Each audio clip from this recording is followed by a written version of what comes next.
Hi everybody, it's Dave from Doctors of Running, and today we have a fun comparison video. We have the New Balance Rebel 3 and the Saucony Endorphin Speed 3. Both of these shoes are in the performance trainer category. Both feature new generation midsoles. One has a P-Bax plate, one has no plate at all. Outsole patterns, they actually have pretty decent traction underfoot as well. Both of these shoes can turn over. This is just a fun category, lightweight shoes. In my men's 9.5, this is 7.6 ounces, being the New Balance Rebel 3, and the Endorphin Speed 3 is 8.2 ounces. Both competitive weights, especially for the performance trainer category. Now, where I find these shoes to work really well for me are training companions, where I can turn it over. I'm not quite racing, but I want to run fast.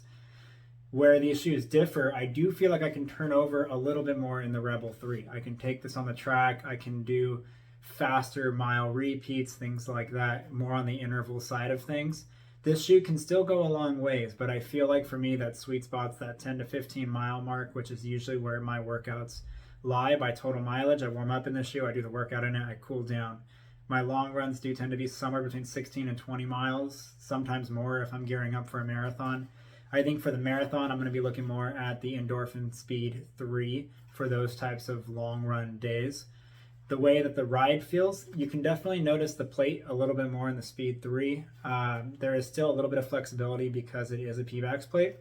However, it does give you that rhythmic rocking, that speed roll technology, essentially a rocker for a performance shoe that Saucony has done pretty well over the last couple models of this shoe.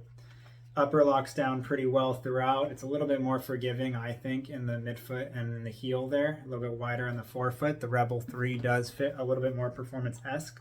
However, it does still give you a decent amount of forgiveness as well. I mean, you have a pretty wide forefoot there. The midfoot locks down really well, but it still has enough stretch to it. It doesn't feel like it encroaches on the midfoot at all.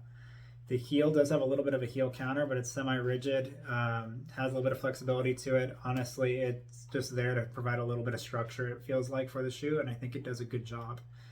But essentially, when we get down to the way that these shoes feel, this one does have a little bit more flexibility in the forefoot.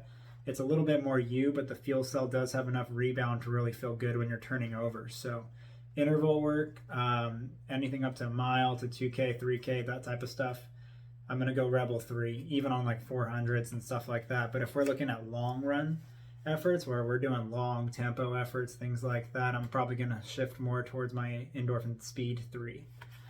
Both have great midsoles, both have great rides. They're just a little bit different, and honestly, I think they can find a spot on pretty much anyone's rotation regardless. So that's the comparison video today of the Saucony Endorphin Speed 3 and the New Balance Rebel 3.